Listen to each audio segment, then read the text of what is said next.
variety which is Ruiru 11, and that yields a lot of, it bears a lot of seed, but it's lighter. In coffee, the value of coffee varies with the weight. When you get more weight, greater weight, you get more money. So once you have the seedlings, after about 8 months, you transplant them to your farm, and it takes about 18 to 24 months for you to harvest. Now, when you have your coffee on the farm, the seedlings grow into a tree, and coffee is a tree.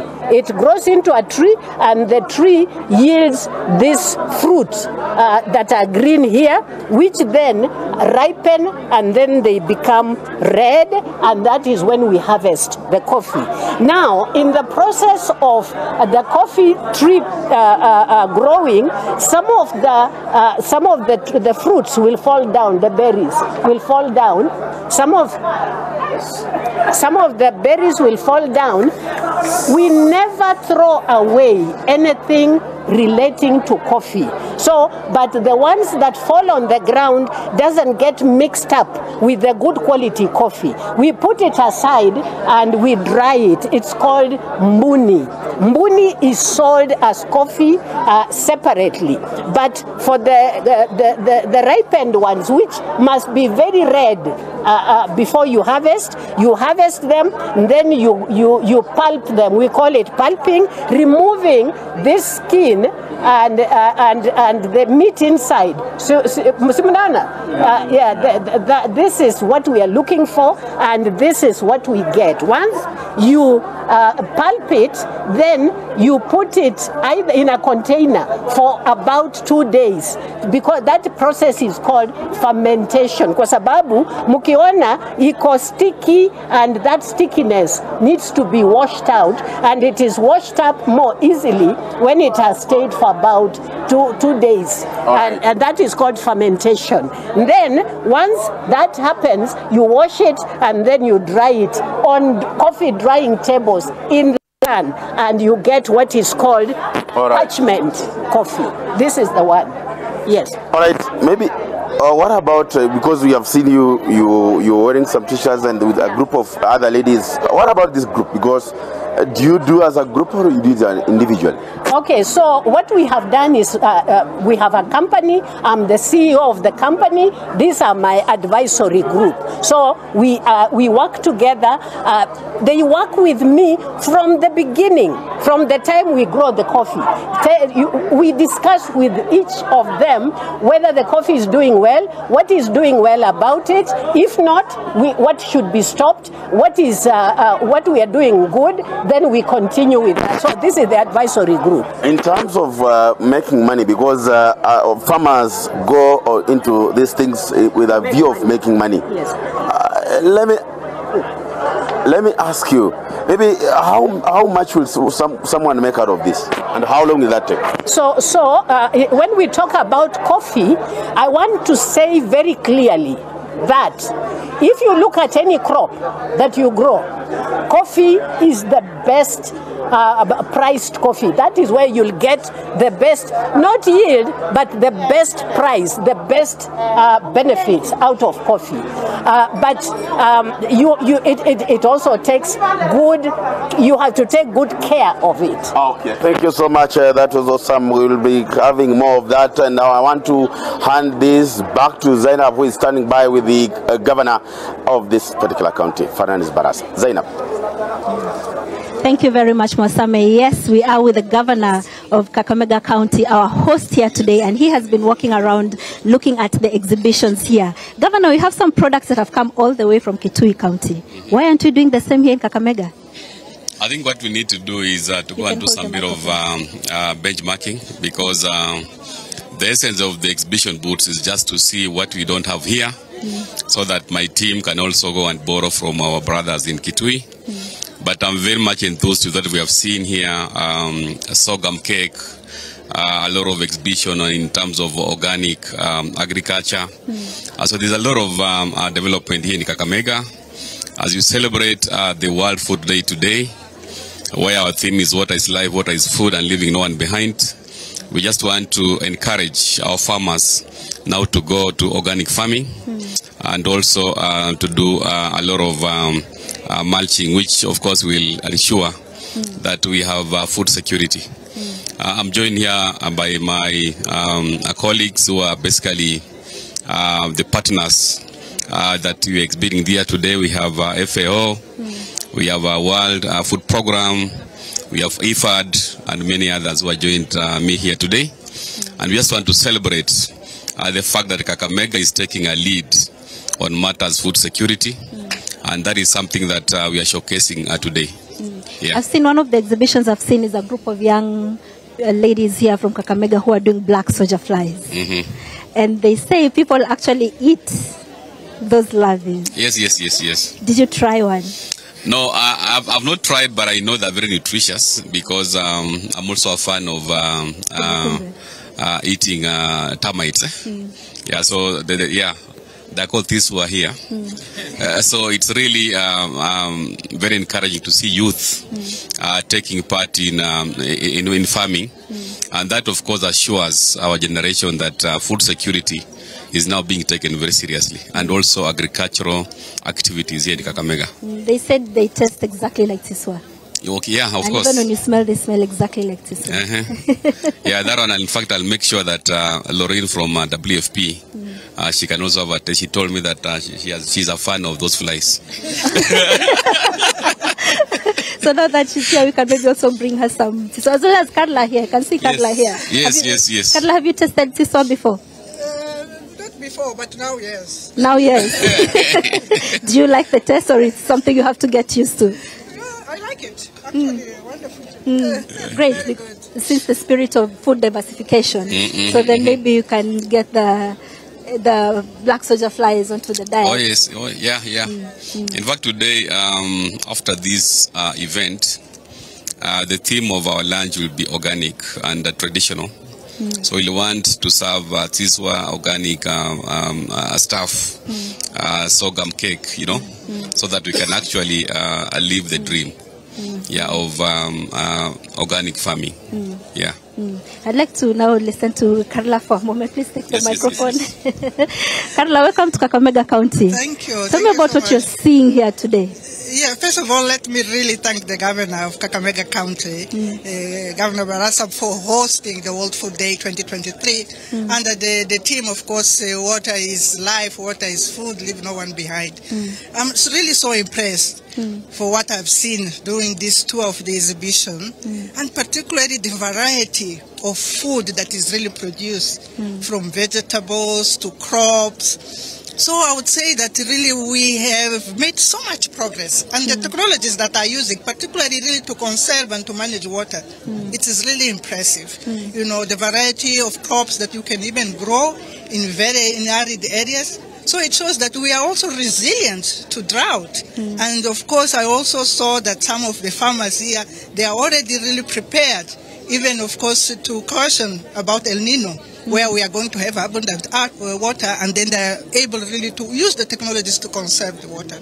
So it's really an opportunity to showcase, to share those experiences, to learn from each other. You mentioned that, of course, other counties are here also to expose what they are doing, so that Kakamega can learn, but also Kakamega can really, of course, share what they are doing. That is so wonderful. So World Food Day is really about it.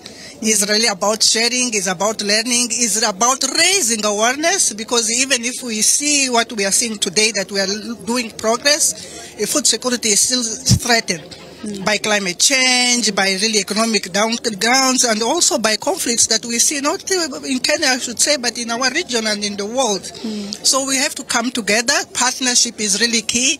So happy, so many partners, so many stakeholders that we are really coming together under the leadership of the government, national and county, to address those challenges, and particularly to unlock the potential that agriculture can offer for young people, for women, and for everybody. You mentioned partnerships, and then the exhibitions that you've been impressed by. I've particularly been impressed by the exhibition from Kitui County, the young ladies from Kitui County, and they mentioned FAO specifically for training them in how to add value in those produce. So since we are here to learn, will you be teaching people here how to do the same? Of course, people are coming here also to learn. And value addition is really so critical so that we can add value to our product. And of course, for income generation and for really better life. So we're so happy. FAO actually is a technical organization by excellence. Yes. So our role is really to transfer that knowledge, to empower the farmers so that they can really do better. Lauren, I have one question for you. Just one question for you. Of all the foods being exhibited here today, what are you looking forward to taste? Well, one of the things I've been most impressed by is the 4K Club, the really young ones who are doing an amazing job. And I've already told the governor, I think he might have a little bit of competition for his next re-election campaign because they are quite smart and articulate. I was really impressed because I think that that's one of the most critical things that we need to do is get young people interested and knowledgeable about agriculture right from school age, and hopefully embed that diverse diet as they grow older. So very, very impressed and very happy to be here today. Have you tested siswa before? Did I test anything today? No. The governor was holding those larvae and the worms, but you know. It's very icky. I'll look for the Kusuma Wiki. Yeah. Good. Now, Governor, one question that somebody mentioned, yesterday when we had this conversation in your office, someone said, Yani Kakamega just had to host a conversation about food. Lazima tu Waluya waongee mambo ya chakula. No, for us, of course, we are very honored to be hosting this because of diversity, and we're also showcasing the fact that we prioritize food security.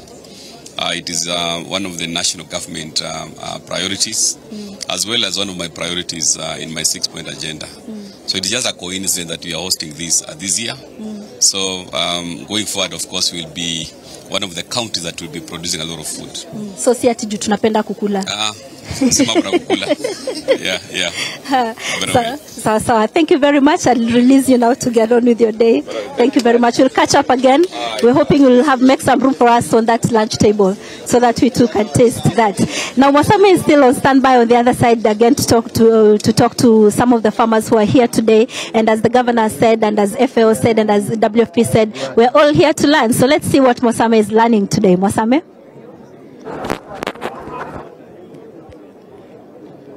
Zainab, thank you so much for that wonderful interview there. We also on the other side, we are dealing with indigenous things, and as you can see, this is millet, yeah?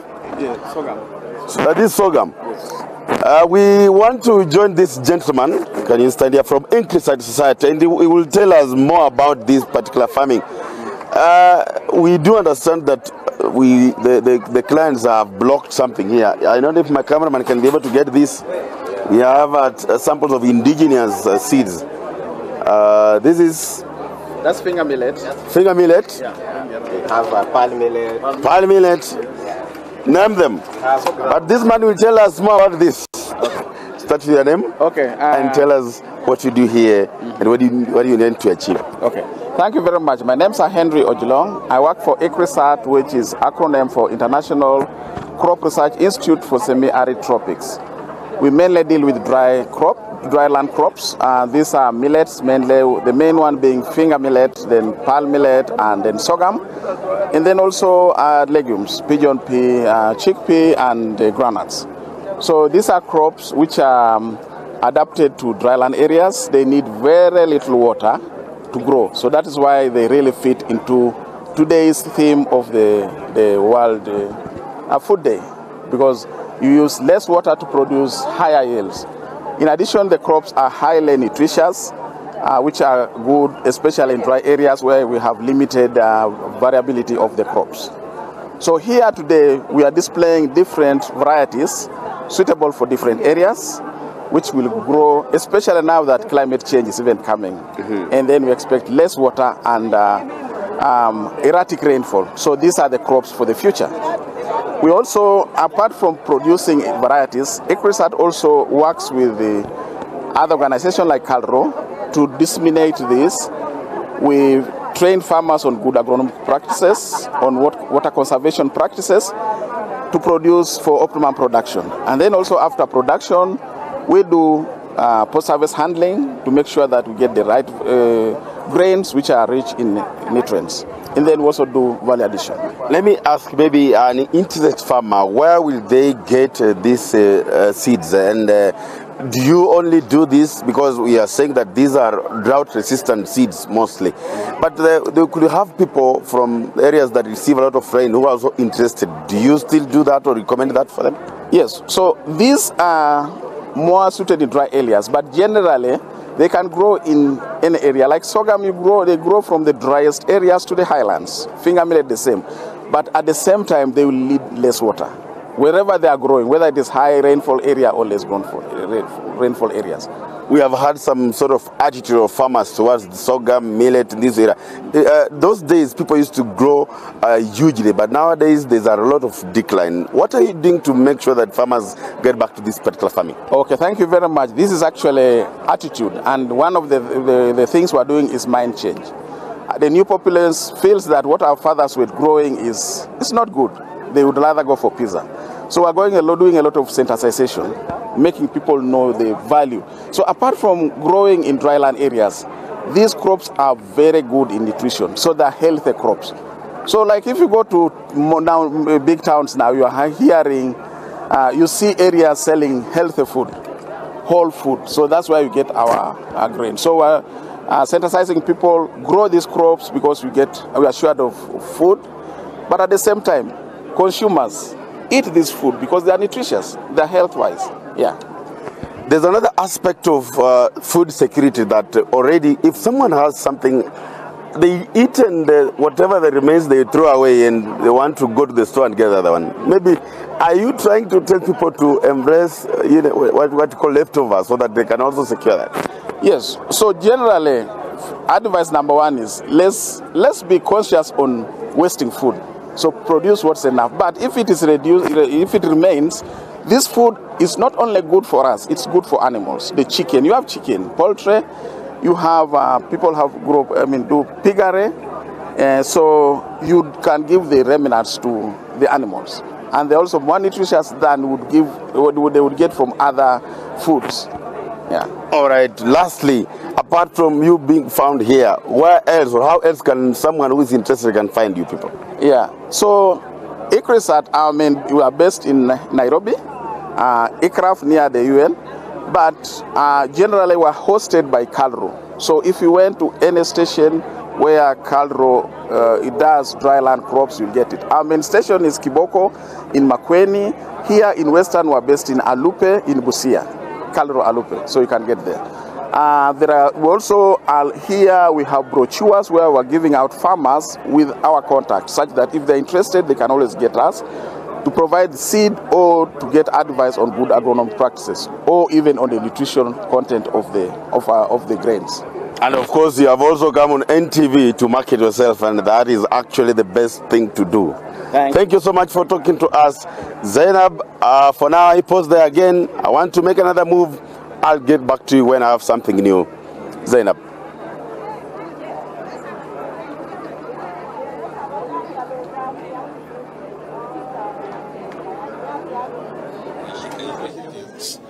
Thank you very much, Mosame. And we are still at the exhibition center. We're looking at what various people are exhibiting. And right now, I've been joined by Dr. David Amudavi, who is the Executive Director of BioVision Africa Trust. And Dr. Amudavi tells me that he deals mostly in organic foods and the health of the soil. So, Dr. tell me about what you've seen here today. Are our soils healthy? Great. Thank you very much. It's been really a pleasure today. Thank you very much. It's been a great day, World Food Day today. What we have seen are the technologies that we really need. One, to make water available for our crops and livestock. And two, some of the most important technologies that can make our soils very productive. We are after ensuring that our farm families, our rural communities are food secure. And what we've seen today, a variety of indigenous vegetables, indigenous crops, being demonstrated with very environmentally friendly technologies. these are the kind of technologies we need to embrace today. And the theme of this event being water is life, water is food, no one left behind, has been befittingly demonstrated by what we have seen today. Men and women demonstrating some of the technologies that we need to conserve, to harness water. Men and women and youth demonstrating the technologies that we can use to improve our food production, to ensure that we are food secure, to ensure that our nation is food secure. And indeed, we should not leave anyone behind in the right to food that is nutritious and healthy. And that's why what we have seen today, the various technologies which are integrating both crops and animals, and also looking at the soils, which are the basic foundation of a productive agriculture, really clearly shows that if we invest in proper innovations, in proper technologies that care about the environment and ensure that everyone has access to food, that is the way to go. And indeed, as I've emphasized, it can't be any better. No one should be left behind in pursuit for nutritious and secure food. And I have seen this can also be made possible by the extension communication tools we have seen today, and also using some of our own youth to teach. I was very impressed with the two young fellows, the scouts, under Outreach Program Africa. The two young fellows really demonstrated how organic fertilizer from rabbit urine can be used as an alternative to chemical fertilizers, demonstrating, explaining it so well. And I felt that these are future great extension officers. And indeed, for us to achieve the theme of today, it also means we have to invest in the systems that can enable we reach every farmer in this part of the country. Today's technologies have shown we have those that can be applied in semi-arid areas. We don't need to neglect them. Then we have those technologies that can be applied in very productive areas. But they all need sensitization, greater awareness, greater education, and from what we have seen, training is absolutely key. And then also we've seen from what is available here, we can connect the producers, the farmers, even more closer to the markets. Because today people are very concerned about what they consume, about what they eat. We know very well, even in this country, cases of cancer are on the increase. Of course, no one has come up to say exactly what is the cause of that. But there seems to be evidence showing towards a connection between what we eat in terms of nutrition and health. So today's event has demonstrated where the solutions lie. We can slow down the pace of cancer cases and other cases that are related to nutrition by embracing very simple technologies that are environmentally friendly, that can ensure increased production, that can ensure healthy diets for farm families. And today we can say as a country, this is where we need to go. And someone has asked me just a short while ago, how do we get all these innovations that we have seen today to the farmers to apply? And my call is, it is time we went back to relook at our extension and advisory services. If you want to transform our agriculture and food systems, one of the things we must do is to ensure that we get to the farmer. None of them should be left behind with the information, with the knowledge, with the training, and with the linkages to sources that can support our farmers. So that means we have to revisit the way we conduct our extension at the county level and broadly at the national level. Let me ask you one thing. Thank you. What is organic agriculture? Thank you. A very good question. What is organic agriculture? This is agriculture that we do in harmony with nature. If we mistreat nature in the way we carry out our agriculture, nature will be very cruel to us. So organic agriculture is simply the type of farming, and it can take different forms, but which ensures that as we endeavor to produce food that is enough, food that are available for everyone, and food that is nutritious, we are also concerned with what do we use to produce the food. So we try to ensure that we reduce the use of heavy chemical inputs.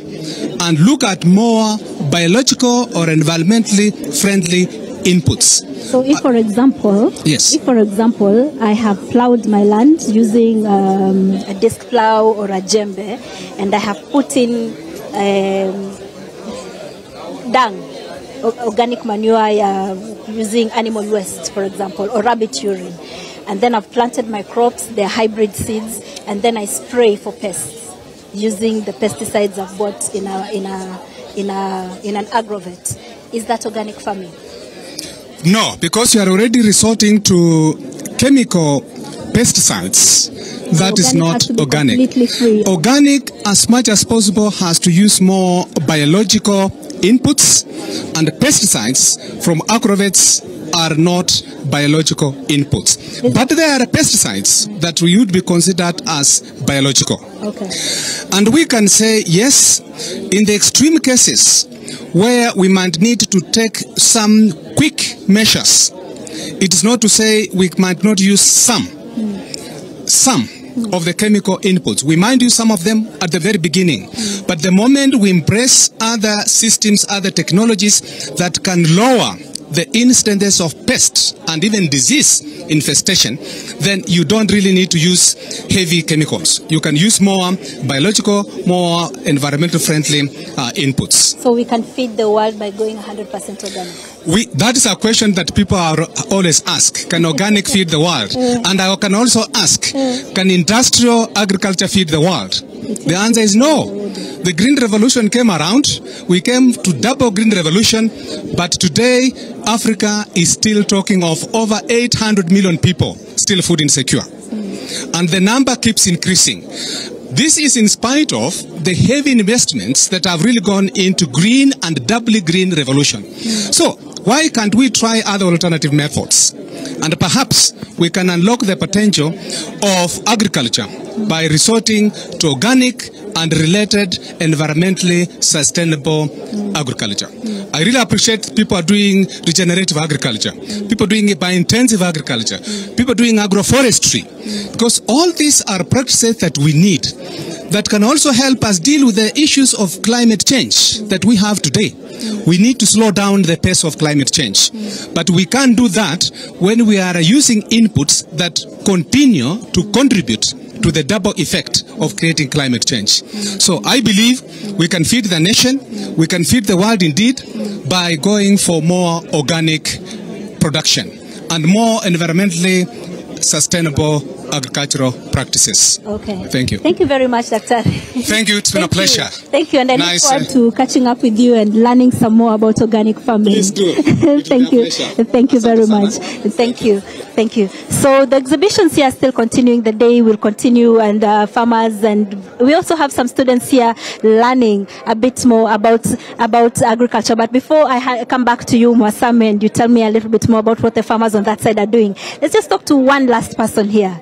Hi. Hi. Tell us a little bit about who you are and what you're doing here today. My name is Joseph Matoko. I work for FAO. I coordinate emergency preparedness and response. This is the unit that makes sure that in any emergency, FAO is prepared to handle, to run and save lives and livelihoods. That's my main job for the last several years. Why is hunger always an emergency? Why? Why is hunger always an emergency? Yeah, climate change is real. Wherever we expect rains, it just goes. Kenya as a country has had about 3 consecutive disasters, emergencies. We had the desert locust. It came and finished all the pasture and the fodder in the ASAL counties. Then we had the COVID, which also interfered with the food systems. Then immediately as the locusts were going, the drought came in. And from that time up to now, we have never recovered in these counties, 23 counties of the ASAL. We have even added 6 because they have all been impacted by the drought. And FAO came in very strongly to support the government in mitigating, and mostly actually in making sure that no one is left behind, no person dies because of hunger, no animal. As much as possible, we are able to protect livelihoods, and that is where we came in. for the last five rain seasons, rains failed. It is only in 2023 April when we got some rains. But however, the losses from emergencies were too high. Malnutrition was increasing in these counties. So FAO came up with strategies to mitigate and ensure that all the people impacted by the drought are able to eat, to get livelihoods, and also to be able to buy enough food for their people. Okay, so despite the interventions that you just mentioned, the SDG report for this year indicates that the goal for zero hunger is way off target. The SDG goal for zero hunger is way off target. We are still not there meeting that goal for zero hunger. And like Kenya is always in one emergency of food or other. How do we ensure that maybe in the next 5 or so years, hunger is no longer a problem, not just for Kenya, but for the world? Yes, how to ensure that, number one, we have to mitigate against climate change. Because with climate change, with things that are happening, the impact of climate change will continue to become bigger and bigger. And two, we must open food systems. The way the food moves across the countries, it has to be improved. The countries themselves must have to prioritize food production, because FAO is looking at productivity, better productivity. What does better productivity mean? It means we are able to feed ourselves, and in that case also go towards nutrition, better nutrition. Then we have to move towards environment. The environment must be also protected for us to be able. On livestock, livestock has been bastardized as the biggest cause of climate change. They are impacting a lot on the ozone layer. However, how can we mitigate that? All the countries of the world must come and start climate smart livestock production. That mitigates against climate change. We are not going to have all these problems we are facing. We have to invest in water. We have to invest in our livelihoods. We have to invest in people. We have to produce more fodder, more hay that can be transiting from one county, which like Kakamega here, where the climate is good, which we can take to the northern counties to be able to have strategic reserves. Actually, we could be having a strategic reserve for livestock feeds, which can be easily moved to these counties when the weather changes and when we predict. The other thing that we should do, we should also have very strong early warning systems that we can rely on and start planning and making sure that we are able to intervene early to stop the impacts. Because climate change, unless we work, livestock are said to produce about that 1% of methane, which translates into carbon dioxide, which impacts. So these are things that we must deal with as of now, not yesterday. And first of all, start with better production, better climate smart agriculture and livestock production, where these things will take place. Okay. Have you seen in your work and going into all the 47 counties, is there something that maybe you've seen in one county that is good enough to be scaled up to the rest of the counties in this journey towards zero hunger? Yes.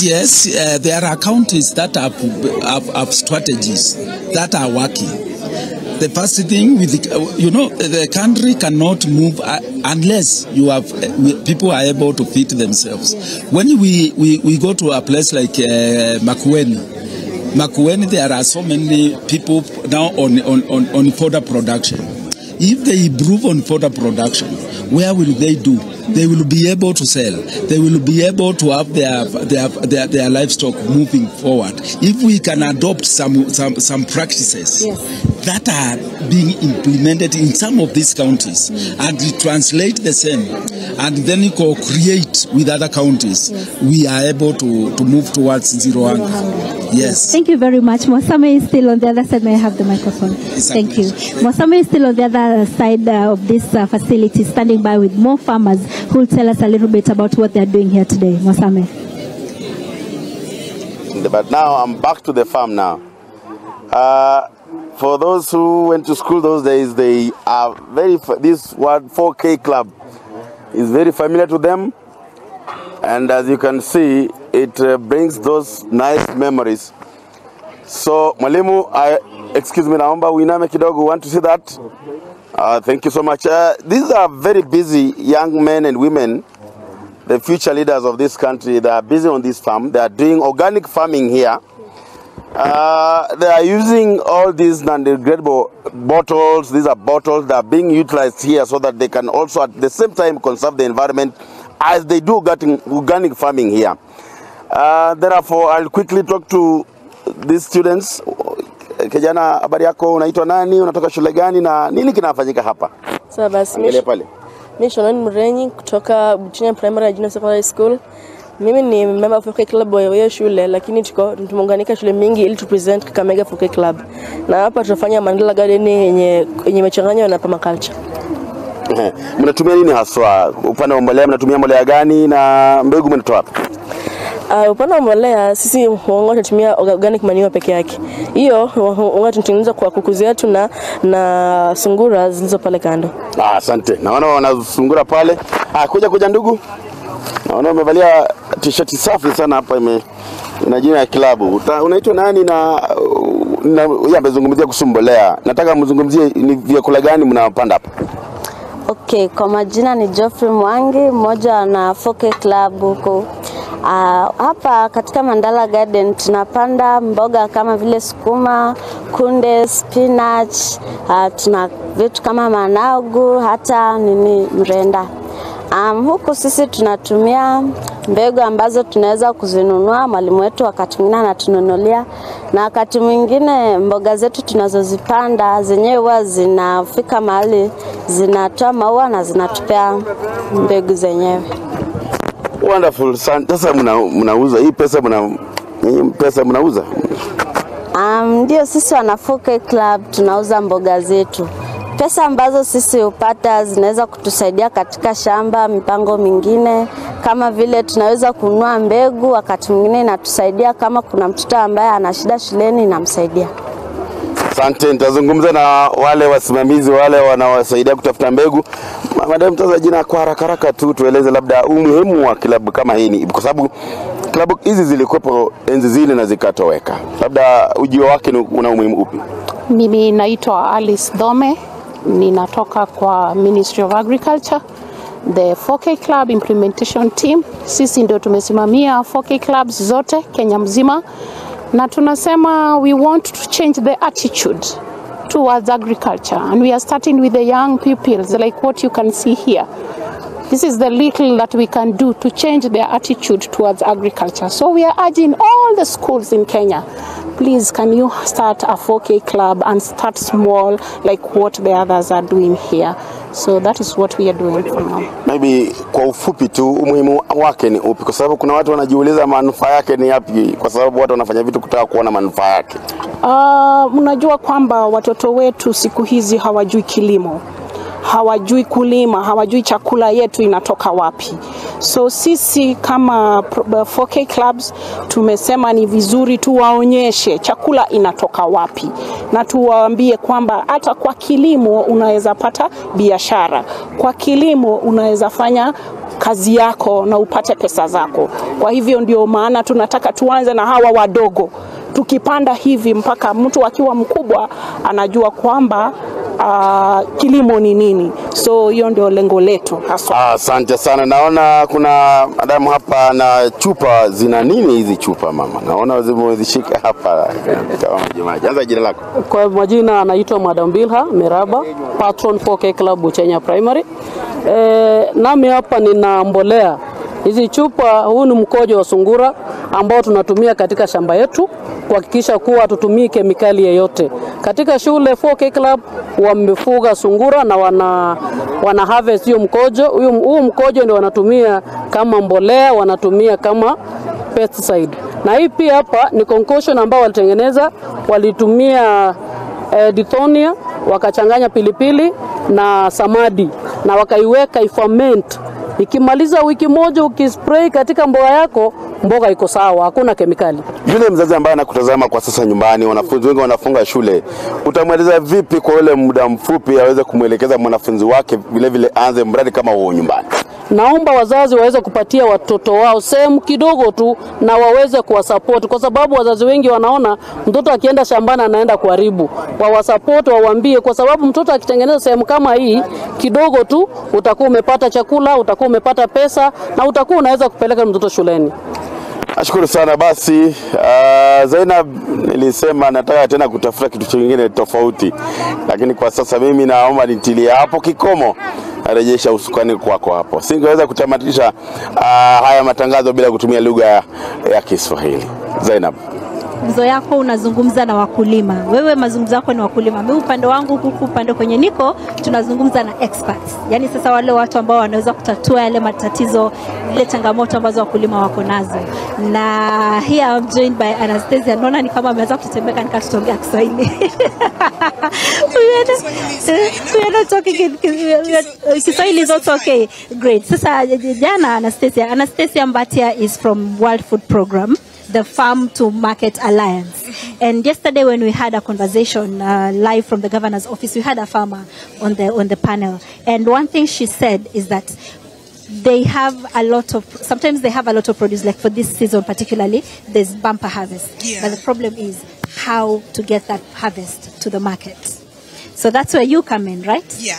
In the challenges. Yes. So how do they get this to the market? So at World Food Program and through the Farm to Market Alliance program, one of the things that we are doing is making markets accessible to farmers.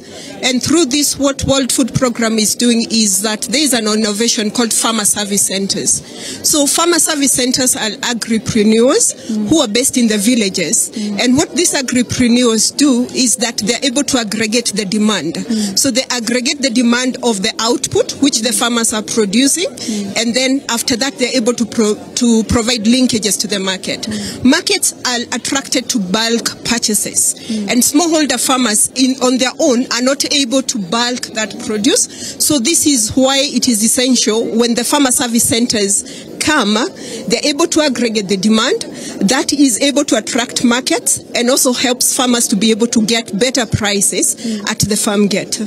Yeah. Sasa wakulima wadogo kama ambao wenye wako hapa, you know, these smallholder farmers wenye hata labda mashamba yao hayajakaribiana, mmoja anapanda pa mahindi, alafu kuna wengine watatu wanapanda miwa, alafu kuna mwingine anapanda viazi, alafu tena upate mwingine anapanda mahindi. Kwa hivyo kuaggregate wakiwa hivyo pamoja na kwa vigumu. Atajisaidia vipi? So what we do, and for those smallholder farmers who are not in groups, it is always very helpful socially for them to be able to work in groups. And the Farmer Service Center, now the innovation at WFP, is able to aggregate the farmers, not just during marketing, but they start right from preparation, right from when they are selecting the value chains to be able to do. So what we do we go to the farmer level, and we look at the value chains. We ask them, what value chains would you be interested in? So if it is maize value chains, then they are able to get together. And when they're growing with the market in mind. They're not just growing for food security, household food security. They're growing with a particular market in mind. In some cases, we've had them all together know the market, where an off-taker or, the market comes to them and tells them, I want you to grow for me these volumes. So that is able to help farmers to be able to access the market, bearing in mind that during the crop life, they already know the price they're going to get for the produce, they know the market, and they know the quality specifications that are needed by their markets. Yeah. Do you do door-to-door engagements, or how do you get to these farmers that you work with? Yes, we do door-to-door engagements, but it's not really at a door, where you'd say you're walking door-to-door. We collaborate with the local authorities. We collaborate with the communities. And so the farmer service centers, these are village-based agripreneurs. These are people who are farmers within the village themselves. So they are able to call meetings with the farmers within a certain locality or within a certain value chain. And then now the farmers can get together, get organized for access to markets. And it's not just for access to markets, because they also aggregate the demand for inputs and allow farmers to be able to access quality inputs at their doorsteps. Now, how many farmers do you have so far that you're working with? Currently, I'd speak at least for Kakamega County where we are. We currently have 90 FSCs. And in those 90 FSCs, they are serving 23,000 farmers in Kakamega County. 23,000? 23,000 farmers. Nationally, we have a wider touch because we are in 13 counties within this program. However, WFP is in many, many other counties as well. But within those 13 counties, we have 1,500 FSCs. Each FSC is able to serve an average of 200 to 250 farmers. Great. So these farmers that you have in Kakamega County, what is the value chains they are in? Kakamega is an area that used to grow a lot of sugarcane. Yes. And now they're doing some maize. Some research has shown that it's actually really good for dairy production. Yeah. What value chains are these farmers in? Actually, some of those value chains are being showcased here. Oh. And yes, we can. Yes. Okay. So these are the value chains which are in Kakamega. We have high iron beans. High iron beans are very important because of the nutrition aspect, especially for lactating mothers, pregnant mothers and children to be able to address malnutrition. These finger millet. We are also in sorghum value chains. We are doing rice with them. Green grams, so pulses and cereals, maize, then there's the yellow bean and soya bean.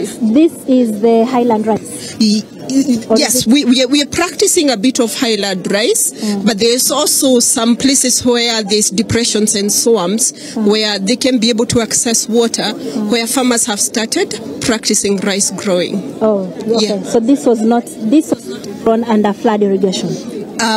Yes. Okay. And so some of the other things that our farmers do, this is a farmer service center. So what she's doing and what she's specializing in is in value addition. Okay. So what they do is that this is soya bean.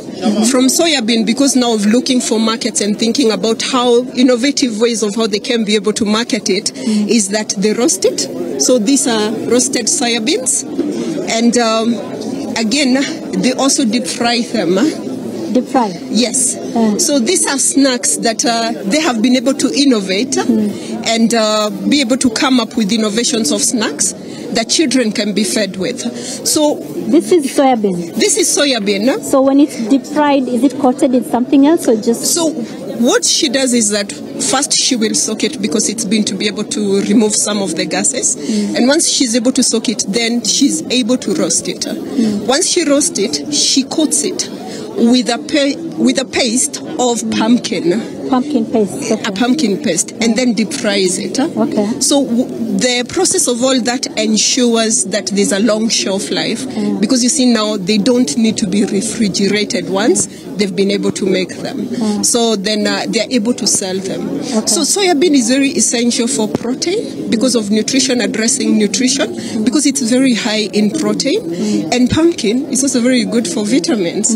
So this is a very, very nutrition-packed, snack that can be sold. Can we buy this so I can taste it? Yeah, it is 50 bob only. 50 bob only. Okay. Which one would you like? I don't know. Can I open for you? Can I open? Yes.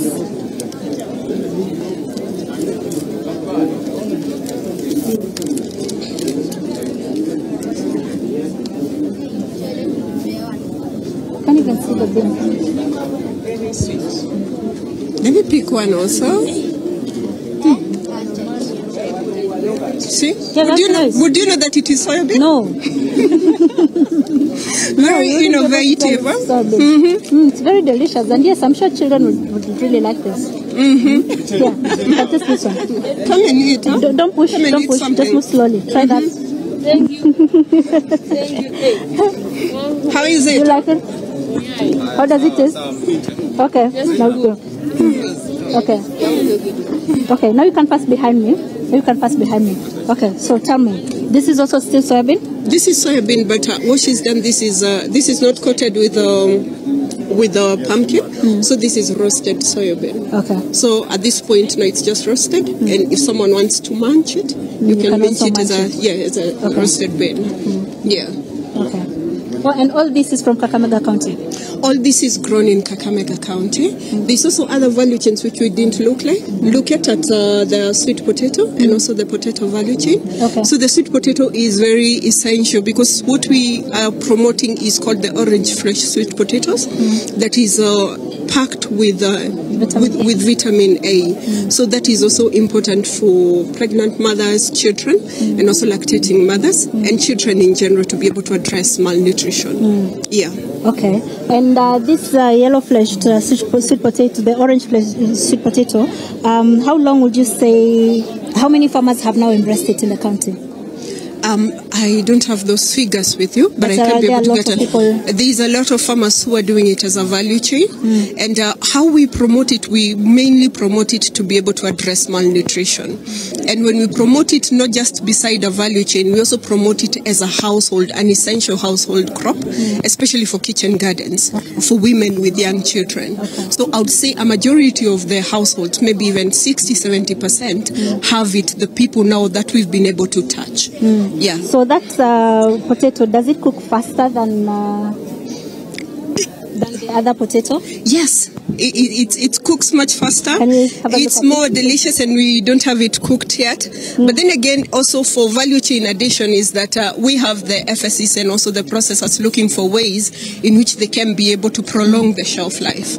So with that, they're able to sell it as chips. Yes. They're also able to make crisps out of it. And then there's also a paste. They grind the paste and come up, not the paste, powder. They come up with a powder, which then can be added onto foods like porridge, uji, and then now they're able, it's just good for nutrition, and it's also good for household food security, in that then they're able, to preserve it for longer periods of time. You just peel it na unakula hivyo mbichi kwanza kabla tupike. This one you can even munch, actually, like this one, you can even eat it when it is raw. This one you can be able to eat it, you just munch it when it is raw. You either wash it and peel the cover, and then you can be able to eat it when it's raw. Okay. Yeah. Okay. Great. Interesting. Is the honey also part of your production? Yes, the honey value chain is also something that we are working with. So what is important about honey is that we are looking at diversified value chains, so means of farmers being able to get income. And this we target mostly for the ASAL regions, like the Turkana region, the Kitui region. So if you look at the honey, you can be able to see that it is branded from where they were able to get it. So see what you're holding, that is from West Pokot. So it's harvested and it's grown by farmers. You are the farmer? But you're from West Pokot? See, we have this honey. Kakamega County. And it is pure honey. This is pure organic honey. And this is Turkana. That is from Turkana. I also see Kitui. Yes, and even from the lakeside, from Western, we have some which has been harvested. This is lakeside honey. From lakeside, Kakamega. Okay. Yeah. Okay, and these are all farmers you're working with? These are all farmers that we are working with. Okay. Yes. Great. So I'm sure we'll still be engaging some more. I'd like to now test some of these. Soybean that you opened over there. Yeah. So now I'd like to hear, let me have this mic. Okay. So now I'd like to hear back from Mwasame so that we can hear from the farmers who are with Mwasame, and we hear about what they're learning here today. Mwasame. You promoted me this morning as a farmer. I'm still traversing the farm, Zainab. I've seen a variety of crops here. I've seen groundnuts, I've seen maize, I've seen them. But this particular one is sorghum, seed sorghum. We are meant to understand that there's a group of these crops called the group of millets. I'm told that even this one also belongs to the group of millets. And I'm going to be joined by one, Mr. Ndongo. Arunga. Mr. Ndongo is doing something else to the other side. So Tito Arunga is available for this particular conversation. He's going to tell us what this means. And you know, you have to also to mention something about this, the name of the day, because we do understand that we are talking about water for food security. Say something about that as you school us on this particular. No, thank you. Thank you very much. My name is Tito Arunga. I work with FAO. I lead a program on inclusive value chains. What we are doing here today is really the celebration of the World Food Day. Yes. And as part of this World Food Day celebration, one of the main things is really to start bringing back some of the traditional crops we had. You know, we're talking about the issues around food, but we're also looking at water. Water as a source of life. Water is food. But we are going back and saying, you know, we had very nutritional traditional food. So where you see me standing right here, see different families of millets. We've got sorghum here, there's pearl millet, there's finger millet, and there's foxtail. All these are different millets that we have here. And, you know, this is the International Year of Millet. FAO declared this year the International Year of Millet. And it's been declared worldwide. So we're trying to promote this different kind of millets, particularly because of the nutritional value. But on top of that, these are drought-tolerant crops. So you will find that they can work, you know, even in areas where we have very minimal rains. This is a very drought-resistant crop. So that's why this is a big story, and we're trying to promote this. It is good. What we are beginning to see is the gaining of traction. This morning I was talking to the minister of the county government here in Kakamega, and he was really telling me that they're also out to promote millet. So we think this is a good thing. You know, as we move on with agriculture, it's not okay. Agriculture is important. Agriculture is important for food. It's important for incomes. But then we have to also practice sustainable agriculture. That is key. So as part of the work that we are doing is to promote sustainable, climate-smart agriculture. So looking at the issues of conservation agriculture, looking at the issues around regenerative agriculture, also to see how do we ensure that farmers are practicing agriculture that will leave the land intact and safe, and also remain fertile even for future generations. We've seen in most number of cases, you find that most farmers are usually elderly, and the rate at which young people embrace agriculture is wanting. Maybe what are you doing to make sure that you also bring on board this young generation to make sure that they support production of food for food security worldwide? 5 years ago, I would have said it was really wanting. But let me tell you, the truth of the matter, there's a lot of investment that is going into promoting agriculture and getting young people into agriculture. Something is happening. Right here on one of the farms, you will see some young people who are involved in doing fodder. Why are they doing fodder? They've realized that there's a big deficit in fodder production in this country. Actually, the protein ingredient that Kenya is importing to manufacture feed is almost 60% of the protein ingredient being used in this country is fully imported. So there's an opportunity there, and there's also an opportunity in getting nutritive fodder that farmers will appreciate, because they see the results in the amount of milk they get out of the cow. So some young people in this region have actually gone out and they're doing fodder production. And if you work out the gross margins are good. All right. So they've gone into it, and for me, I believe, show them the money, show the young people the money, they will do it. Maybe lastly, how available are the seeds for your millet that you're promoting? How available are they? Are they available locally, or are there a specific shop that someone has to go and get? No, very available, very available. You go to the local agrovets, you will get them. There are different varieties, the good varieties that have been developed through Calro, and these are now commercialized. So you basically need to go to your local agrovet, and you will get this millet. And about something to do with the taste. People say the taste, if you eat these things, the taste is not appealing. The taste is not, friendly. What about that? Do you plan to increase something, to add some sugar into this so that it can be appealing to the users? No, it's the taste is in the cooking. I will tell you that, we've got teams of nutritionists who are really, out here also providing education to enable people, making different recipes with these foods. And I tell you, if done right, you get the combination of taste and nutrition. So this is it. This, I tell you, for me, is the future. Thank you so much. That is it for now. I'm usually told that informed people are usually composed. This gentleman is actually composed, and I need to end it there and also do something else to make sure that this day becomes a success. Zakis Masame is my name. Zainab, this is your chance. Musame, unajua nimekusikia pale ukizungumzia mambo ya mafunzo ya kilimo na umuhimu wa mafunzo ya kilimo. Na where we are at the Bukura Agricultural Training Center in Kakamega County. And this is a center that provides education in agriculture as well as mafunzo kwa wakulima na watu wengine wote ambao wangependa kuja kujifunza mambo kadhaa kuhusiana na kilimo. Na we are now joined by the principal of this institution, Christabel. Hi, Christabel. Hi. Tell me about the state of agriculture education in this country. Do you see more people registering to learn agriculture, or fewer and fewer students?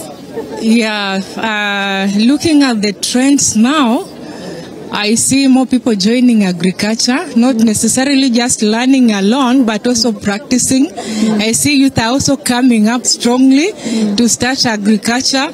Of course, there are enterprises that give them fast money, as opposed to earlier on where old men could be in agriculture alone. Yes. So young people are coming in it for the money. Yes. They're also coming up very strongly and picking technologies that give them ready money. So what kind of these technologies, what are some of these technologies that you're seeing young people being interested in? Yeah, for instance, you have fodder production, where you can plant like 1 acre, you do bomber rods for hay, and it has little time to to be there weeding and the like. So once you plant, you can spray for weed control, and you go do your other duties. After 3 months, you are able to harvest. Again, it will regenerate, and you can harvest it for thrice a year. So I see most youth picking up such, and also for nursery fruit tree seedlings, they're also putting up fruit tree seedlings for sale, and they're able also once they're grafted and everything, they're taken care of. It needs also lesser time to be there, and they go do other things. Yeah, and also local poultry, and I'm also engaging into local poultry, whereby once they feed them in the morning, they're able to go do their stuff and come back in the evening and continue feeding them and checking on them.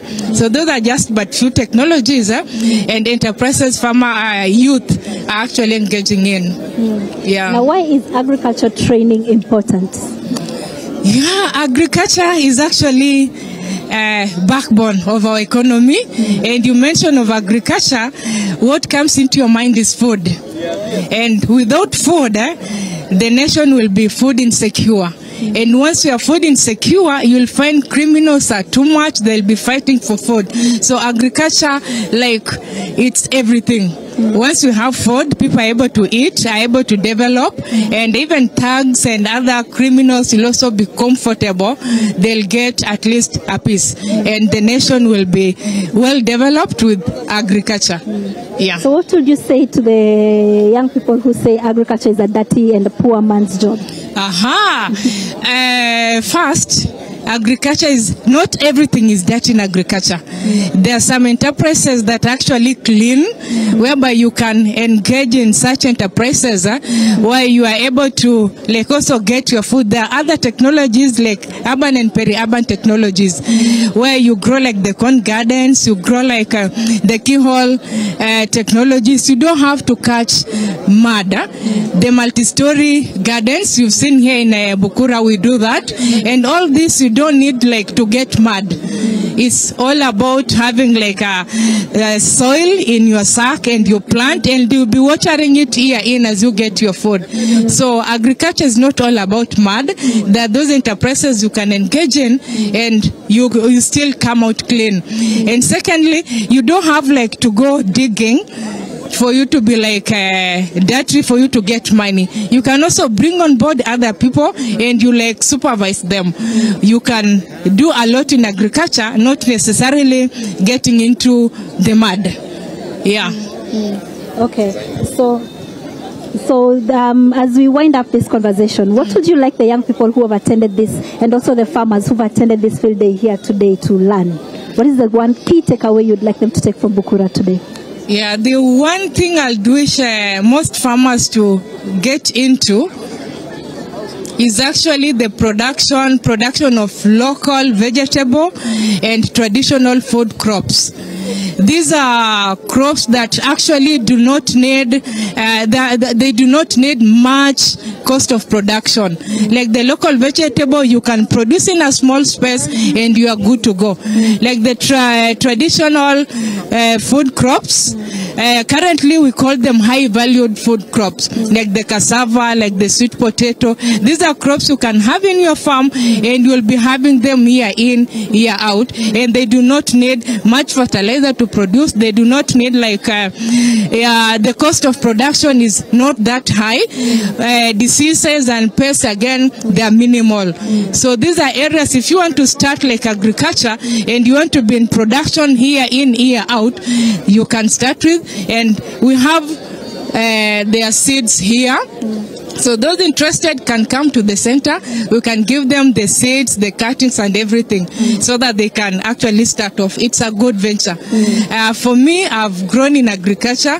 I learned agriculture and I love it. It's like my oxygen. Yeah. Thank you very much. Thank you very much for welcoming us here and also for having time to speak to us. You know, because we're in Luyaland, salamu ni muhimu. Lazima watu watume salamu. Watu watajuaje tuko Luyaland tusipotuma salamu. So ningependa kuwatumia salamu nyi wote ambao mnatutazama, nyi wote ambao mmekuwa na sisi all these last few days. I'd like to invite someone here. You know, the thing about communication is that you have to communicate in the language of the people.